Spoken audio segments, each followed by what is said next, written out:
Actually, there is strong evidence that restrictive policy, migration policy, is not really helping the center-left parties to gain back voters who originally decided to go for right-wing political parties in the first place, because we have strong and robust data that show that people who decided to vote for parties that have a strong and restrictive anti-migration policy in the end tend to vote for the original, even though parties on the left and center side decide to copy or mimic the anti-immigrant policy of the right-wing political parties.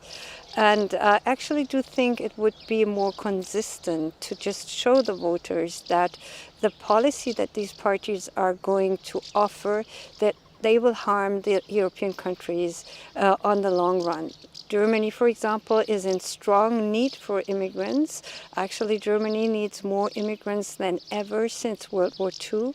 And the closure of the border and the closing down on migration policies and the restrictive migration narratives, anti-immigrant narratives that we are facing within the past decades, they are somehow harming not only the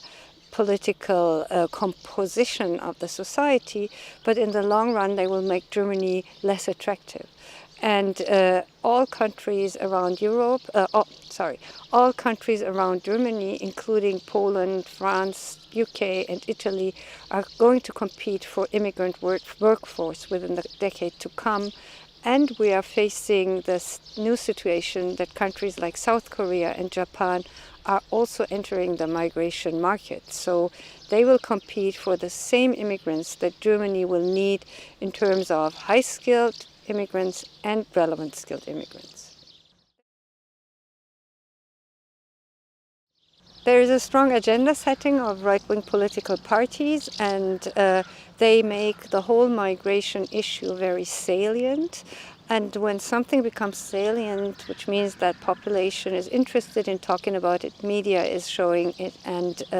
political parties on the right are gaining voters with that issue, other parties cannot go ahead and ignore it. So they see that the others are gaining votes, and they try to somehow participate in gaining voters too, and imitate and mimicry the political positions of the right-wing parties, with the one and only effect that the right-wing parties gain more and more in authenticity and are perceived as the original ones coming up with a good idea, and the others are only trying to copy it and lose not only their core values, but are also kind of reflected as doing a kind of mimicking that is not really successful.